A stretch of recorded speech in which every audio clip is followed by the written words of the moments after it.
கோவை ஜீவஜோதி கலை தொடர்பகம் பெருமையுடன் வழங்கும் மாதா தொலைக்காட்சியின் அறம் செய் நிகழ்ச்சிக்கு உங்களை வரவேற்பதில் மற்றற்ற மகிழ்ச்சி கொள்கிறேன். நான் உங்களில் ஒருவன் கேமியேஜே. இந்த நிகழ்ச்சி பெற்றோர்களுக்கான பிள்ளை வளர்ப்பின் அரிச்சுவடி. பெற்றோர் ஆசிரியர் இந்த உறவு பிள்ளை வளர்ப்புல என்னென்ன பாதிப்புகளை ஏற்படுத்தும், என்ன மாயங்கள் செய்யும் அப்படிங்கறத தான் நம்ம விவாதிச்சுட்டு வரோம். இந்த வாரமும் அதே தலைப்புல தான் நம்ம தொடர்ந்து விவாதிக்க இருக்கிறோம். அதற்கு முன்பாக போன வாரம் நம்ம என்ன பார்த்தோம் அப்படிங்கறதுடைய ஒரு சின்ன ரீகேப். கல்வி எதுக்கு உங்க குழந்தைகளுக்கு கொடுக்கணும்னு நினைக்கிறீங்க?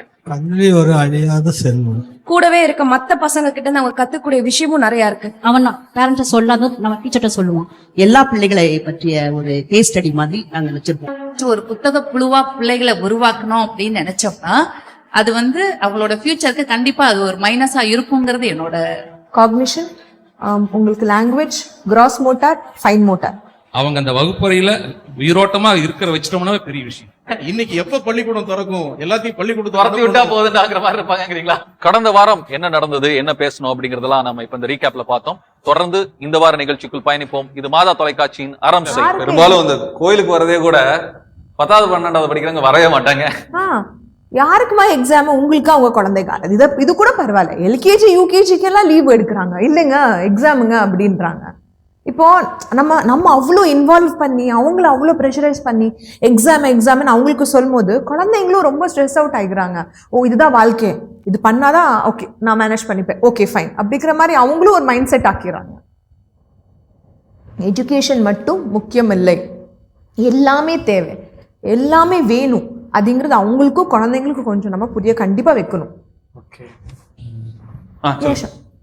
கற்றல் அப்படின்னு சொல்றது அறிவு சார்ந்தா நிறைவா அப்படின்னு பாக்குறோம். அறிவுங்கிறது கற்றல் மார்க் மதிப்பெண் அது மட்டும்தான். நிறைவுன்னு சொல்றதுல நிறைய விஷயங்கள் இருக்கு. இல்ல அறிவு நம்ம அந்த வெறும் புத்தக அறிவோட புத்தக அறிவுன்னு மட்டும் சுருக்கிறோம். எல்லா அறிவும் தான் அதான் சொல்லுவாங்க. அறிவா நிறைவா அப்படின்னு பாக்குற போது மற்ற எல்லாம் இருக்குல்ல, ஆளுமை, தனித்திறன், உறவு, நட்பு, இது எல்லாம் இருக்குங்களா, இதெல்லாம் சேர்ந்து நிறைவு. உடற்பயிற்சி எல்லாமே பள்ளிக்கூடங்கள் அல்லது கற்றல் மையங்கள்ங்கிறது அறிவு சார்ந்து இருக்க வேண்டிய அவசியம் இல்லாம போயிடும் போல தெரியுது. ஏன்னு கேட்டீங்கன்னா, இப்ப நான் ஒரு 5ஆம் வகுப்பு குழந்தைக்கு தான் நான் ஆசிரியரா இருக்கிறேன். இப்ப நான் வாட்ஸ்அப்ல அனுப்புறேன், படிச்சுக்கிட்டு இருக்குதுங்க. நான் ஒரு பாடத்துக்கு அனுப்பிச்சிருக்கிறேன். ஒரு பொண்ணு 5ஆம் வகுப்பு பொண்ணு திருப்பி எனக்கு வாய்ஸ் மெசேஜ் கொடுத்துருக்குறான். ஐயா இந்த பாடமே இப்படி பார்த்தா இவங்க ஒண்ணு போட்டிருக்காங்க, அது நல்லா இருக்குன்னு சொல்றேன். எனக்கு ஒரு குழந்தை தனியார் போட்டத ஒரு குழந்தை எனக்கு திருப்பி அனுப்புறா. நீங்க அனுப்புன பாடப்பகுதியை விட நான் அனுப்புறேன் பாரு அந்த பாடப்பகுதி. அப்ப அறிவு மட்டும்தான் இன்னைக்கு கூகுள் மட்டுமே போதும். வேணுங்கிறது எல்லாம் எடுத்துக்கலாம்.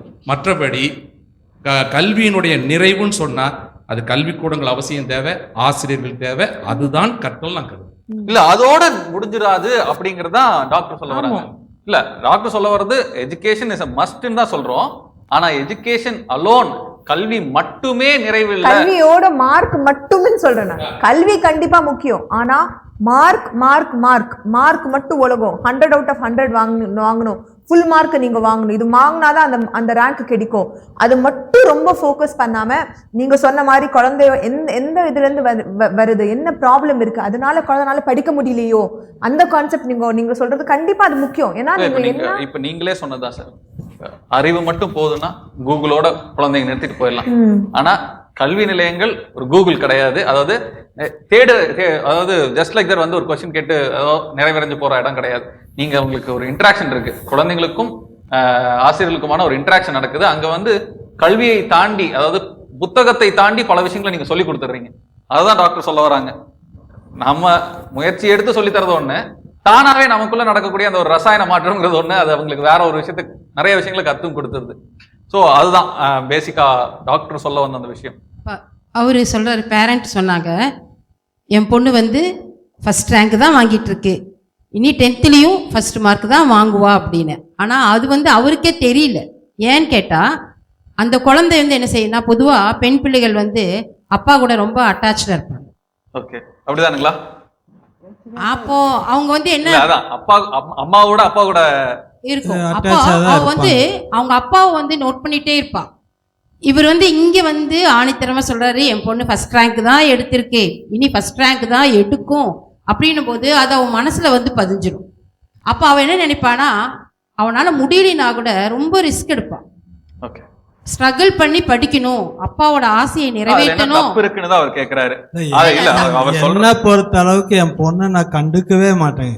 எனக்கு வந்து இல்ல, என்னுடைய நீங்க வந்து கண்டிக்க மாட்டீங்க. இல்ல கண்டுக்கவே மாட்டேன்.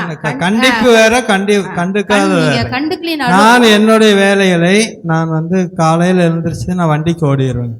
என்ன பண்றாங்க, அவங்க படிக்கிறாங்க, எதையுமே நான் கேரை எடுத்துக்கிறது இல்லை. ஸ்கூலுக்கு கூட டீச்சர் கூப்பிட்டு சொல்லுவாங்க, உங்க பொண்ணு எந்த பிரச்சனையும் இல்லை, நல்லா படிக்கிறாங்க அப்படின்னு தான் சொல்றாங்க. அதனால நாலேஜ் உள்ள பிள்ளைகள் வந்து எல்லா விதத்துலயும் கெட்டிக்காரத்தனமா வந்துருவாங்க. இல்ல அதுல தப்பே இல்ல, சொல்லலாம். அது வந்து தப்பே சொல்லல. ஆனா அவளுக்கு என்ன இருக்குன்னா ஒரு மன உளைச்சல் இருக்கும். ஆ. அப்பாவோட ஆசையை வந்து நம்ம நிறைவேற்றணும். அதுதான் சார், அப்பா அதாவது ஆசையை நம்ம உங்க பொண்ணு நிறைவேற்றணும். ஃபர்ஸ்ட் ரேங்க் எடுக்கிறதோ இல்ல நீங்க ஆசைப்படுறதோ தப்பே கிடையாதுங்க. அது வந்து நியாயமான ஒரு ஆசை. ஏன்னா நல்லா படிக்கக்கூடிய ஒரு குழந்தை, முதல் ரேங்கே எடுத்துட்டு இருக்கக்கூடிய குழந்தை அடுத்து முதல் ரேங்க் தான் வாங்கணுங்கிறது ஒரு நியாயமான ஒரு ஆசை, சரி, கரெக்டான ஒரு விஷயம் கூட. இது வந்து நம்ம ஆனா வந்து அது நம்ம என்ன பண்ணிடுறோம்னா, அவ 2வது ரேங்க் வாங்குனா உங்களுக்கு எதுவும் பிரச்சனையா? எனக்கு எந்த பிரச்சனையும் அவ்வளவுதான். எனக்கு வந்து இப்போ இதை நீங்க இங்க சொல்லிட்டீங்க இல்லையா, ஆமா, ஆமா. அதுக்காக தான் இவ்வளவு.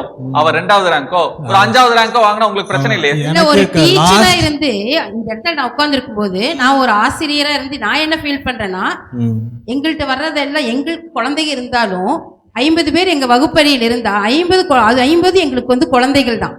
அப்ப அந்த குழந்தை வந்து ரொம்ப ரிஸ்க் இல்ல இப்போ எடுப்பாங்க. அவங்க இந்த மாதிரி நிறைய ஃபேஸ் பண்ணிருக்க வாய்ப்பு இருக்கு. நீங்க சொல்லுங்க, முதல் ரேங்க் எடுக்கணும்னு சொல்லி குழந்தைகளுடைய பெற்றோர் உங்களுக்கு எவ்வளவு அழுத்தங்கள் கொடுத்திருப்பாங்க, அதை பத்தி எல்லாம் கொஞ்சம் சொல்லுங்களேன் கேட்போம்.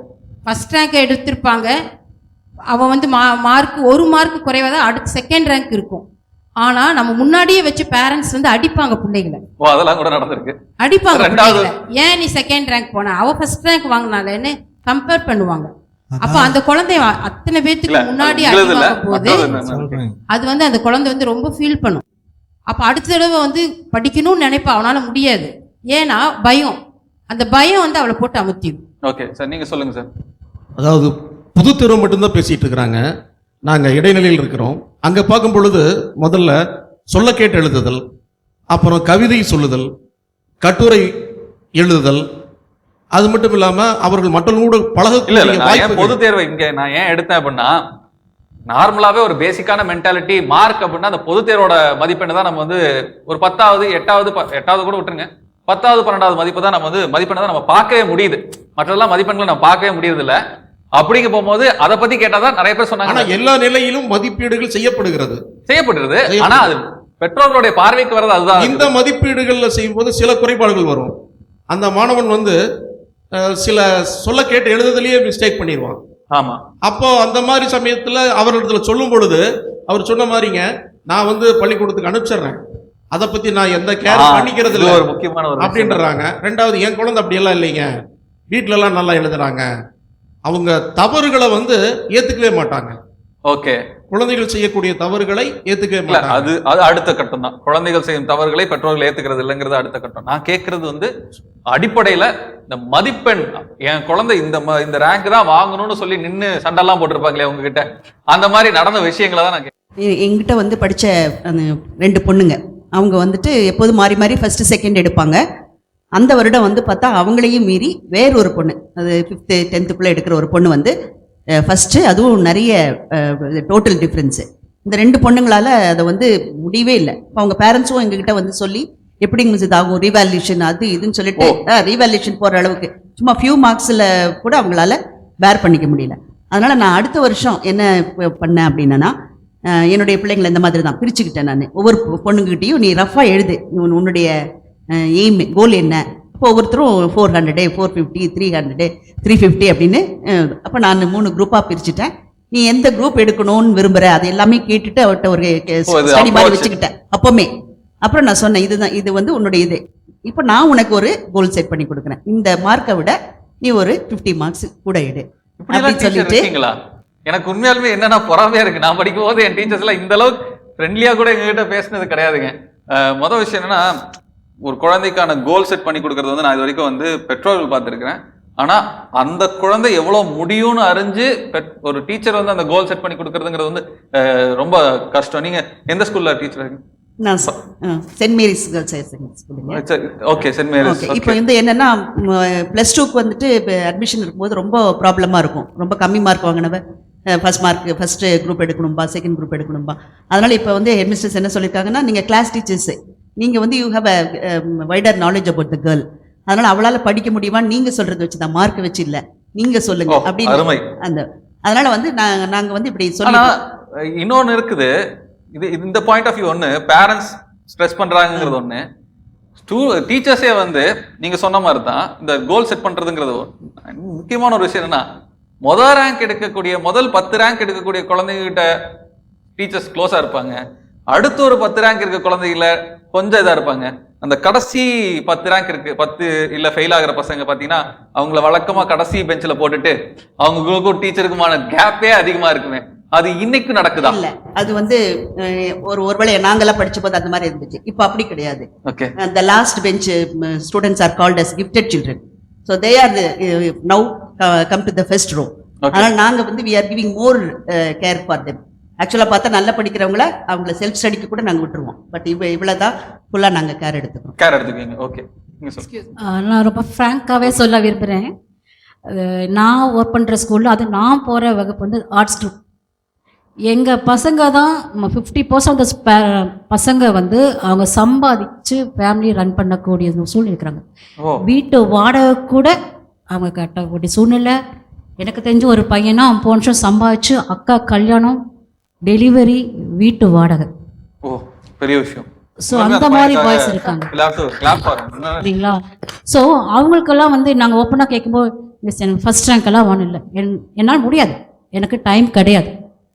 அந்த காலை 1 மணிக்கெல்லாம் மீன் மார்க்கெட்டில் வேலைக்கு போயிட்டு வருவாங்க. அப்படியே போயிட்டு காய் கடைக்கு, எனக்கு தெரிஞ்ச பசங்களும் பார்த்தினா எங்கள் ஒரு சந்தையிலே காய் விற்பாங்க, அடுத்த நாள் ஸ்கூலுக்கு வருவான். அந்த மாதிரி பாய்ஸ் இருக்காங்க. ஸோ அவங்கள்ட்ட நாங்கள் வந்து ரேங்க் கேட்போம். நான் எங்களுடைய இதை கேட்போம், டே நீ ஃபஸ்ட் ரேங்க் வானா. மிஸ் என்னால் முடியாது மிஸ், ஓப்பனாக சொல்லிட்டேன் மிஸ், என்னால் முடியாது, எனக்கு பாஸ் ஆனால் போதும். ஸோ எங்களுக்குள்ள அப்பாற்பட்ட ஸ்டூடெண்ட்ஸ்கிட்ட வந்து நாங்கள் வந்து உட்காந்து பேசி அவனுடைய கெப்பாசிட்டி என்னன்னு தெரிஞ்சு, இப்போ ஏற்கனவே ஒருத்தர் சொன்ன மாதிரி, இப்போ உன்னோட ஃபேமிலி பிரச்சனை ஓகே எடுத்துகிட்டு, ஆனால் நாளைக்கு உடைய ஃப்யூச்சர்னு ஒன்று இருக்குது, நீ லைஃப் லாங் அவங்க கூட இருக்க முடியாது, உனக்கு லைஃப் ஒன்று இருக்குது. ஸோ நீ ஃபர்ஸ்ட் உன்னுடைய கோல் செட் பண்ணிவிட்டு அப்புறம் நீ நல்லா ஒரு ஏர்னிங் பண்ணும்போது உன் ஃபேமிலி இன்னும் நல்லா சந்தோஷமாக லீட் பண்ணலாம் அப்படின்னு சொல்லி, சரி உன்னால் ஃபஸ்ட் ரேங்க் எடுக்க முடியலனா கூட உன்னுடைய கெப்பாசிட்டிக்கு இவ்வளோ மார்க் வாங்க முடியும் அப்படின்னு சொல்லுவோம். அப்போ இன்னும் நாங்கள் வந்து மிஸ் சொன்ன மாதிரி நாங்கள் முக்கியமாக கான்சன்ட்ரேட் பண்ணுறது வந்து கொஞ்சம் படிப்புல பின்தங்கியுள்ள மாணவர்கள் ரொம்ப ரொம்ப அதிகமாக கவனம் செலுத்தணும். தேவை அவங்களுக்கு தான் இருக்குது. கண்டிப்பா ஆசிரியருடைய தேவை அவங்களுக்கு தான் இருக்கு. அவங்களுக்கு செல்ஃப் ஸ்டடி, அவங்களுக்கு நாங்கள் எல்லாம் கைட் பண்ணிட்டு அவங்க செல்ஃப் ஸ்டடி பண்ணிக்குவாங்க. அவங்களே ஒரு பக்கம் கவனிப்போம். ஆனால் முக்கியமாக நாங்கள் கவனிக்கிறது வந்து படிப்பில் பின்தங்கியுள்ள மாணவர்கள். ஏன்னா எங்கன்னா முடிஞ்ச அளவுக்கு 100% ரிசல்ட், யாரும் ஃபெயில் ஆகக்கூடாது. ஏன்னா அவனுக்கு இப்போ படிப்போட முக்கியத்துவம் தெரியாமல் இருக்கான். +2 ஒன்ஸ் அவன் காலேஜ் என்ட்ரு ஆகிட்டானா அவன் கொஞ்சம் மெச்சூர்ட் ஆகிடணும். அப்போது +2 ஃபெயில் ஆகிட்டானா அப்போ யோசித்து எந்த ஒரு உபயோகம் இருக்காது.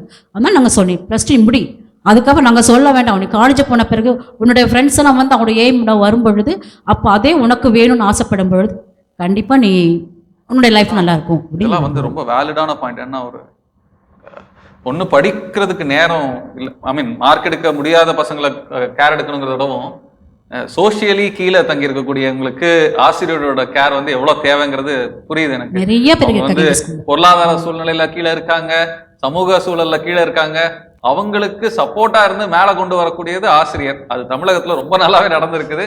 அந்த மாற்றம் தான் நம்ம எல்லாம் பேசவும் செய்யறோம். Very good. நீங்க இதை சொல்லணும்னு நினைச்சீங்க? ஆக்சுவலாக என்னோட ஸ்கூல் டேஸ்ல இருந்து என்னோட பொண்ணோட ஸ்கூல் டேஸ் இன்னைக்கு வரைக்கும் டீச்சர்ஸ் கிட்ட அந்த பார்ஷியாலிட்டிங்கிறத நான் பார்த்துருக்கேன். இன்னைக்கு வரைக்கும்? எஸ். அதாவது ஃபர்ஸ்ட் ரேங்க்ல இருந்து அந்த 10th ரேங்க் வரைக்கும் எடுக்கிற பொண்ணு அவங்க ஒரு பார்த்திருக்கக்கூடிய விஷயம் தான் அது. ஸோ அவங்க கிட்ட ஒரு நார்மல் ஒரு ஸ்பீச்ல அவங்க மூவ் பண்றது கூட, அதே ஒரு 30க்கு மேலே எடுக்கிற அந்த பொண்ணு ஒரு டவுட் கேட்டால் கூட அவங்க சொல்றதுக்கு வந்து ரொம்ப யோசிச்சு இது பண்ற அந்த ஸ்ட்ரகிள் நான் பார்த்துருக்கேன். அது ஒரு சில இடங்கள்ல எல்லா ஒரு சில இடங்கள்ல தான், எல்லாரும் நான் இது பண்ணல, ஒரு சில இடங்கள்ல.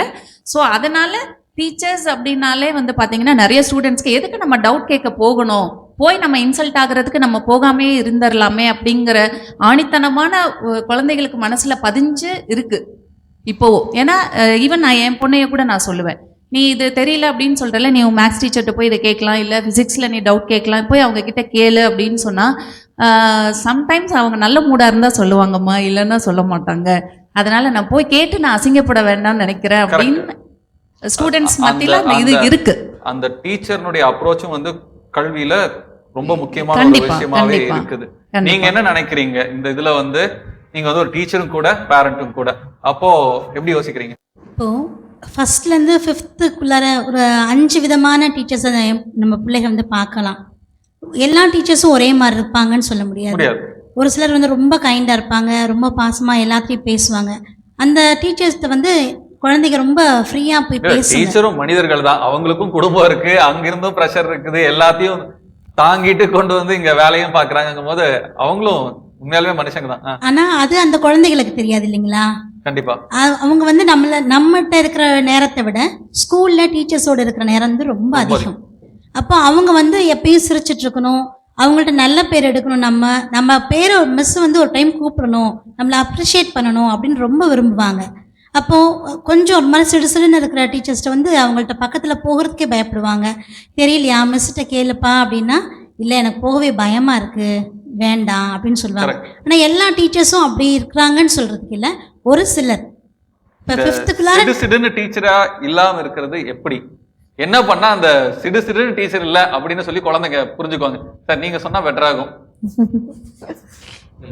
ஒண்ணுலாம் நீங்க முறைச்சு பாத்தீங்க, அதனாலதான் உங்களுக்கு சொன்னேன். ஆசிரியர்கள் வந்து சிடுசிடு இல்லாம இருக்கிறது என்ன செய்யணும் கேக்குறீங்களா?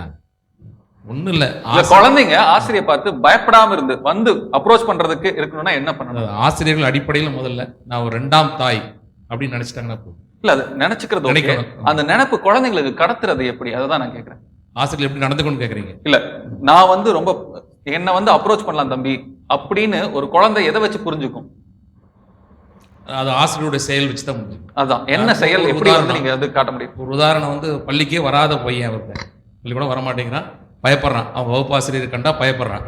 அப்போ அவனுக்கு வந்து தலைமை ஆசிரியர் வந்து ஒரு பெரிய விஷயமா தெரியுது. ஆமா கண்டிப்பா ஒரு பெரிய விஷயமா தெரிகிற போது அதை வந்து அவனுக்கான ஒரு சாதாரண விஷயமா பண்ணி பார்த்தோம்னா நாம ஜெயிக்க முடியும். ஒண்ணு இறங்கி போய் பேசணும். ஆமா ஒண்ணு இல்லை. இப்போ காலையில் அந்த பையன் வந்து பள்ளிக்கூடம் வரமாட்டேங்கிறான், கட்டி பிடிச்சி விட்டுட்டு வருவாங்க. அந்த ஆசிரியர் கண்டா 3ஆம் 4ஆம் ஆசிரியர் கண்டா அப்படி வெறுப்பா இருப்பான். நான் வண்டி விட்டு இறங்கினோடனே பள்ளிக்கூடத்து சாவியை கொடுத்து, என்னுடைய பீரோ சாவி கொடுத்து, இன்னையிலேருந்து நான் வந்தோடனே என்னுடைய சாவியை வாங்கி இப்போ நீ திறக்கணும் அப்படின்னு தான் சொன்னேன். ஒன்று தான் கொடுத்தேன். அப்போ நம்முடைய அப்ரோச் என்னாச்சுன்னா, ஒரு நாள் கூட அது வந்து பள்ளிக்கூடம் தவறவே இல்லை அந்த பையன். இப்போ படிச்சுட்டு இருக்கான் அந்த பையன். அப்போ வந்து அவனுக்கு ஒரு பெரியதா நமக்கு கிடைக்காது, நாம் நெருங்க முடியாது, நாம் பயத்துக்கு அப்படின்னு இருக்கிறத கொண்டு சாதாரண பண்ணிட்டுன்னு வச்சுக்கோங்க, எளிமையாக முடிச்சு. ஆனால் அந்த 3வது ஆசிரியரை பார்த்து அந்த பையன் ஏன் பயந்தான்?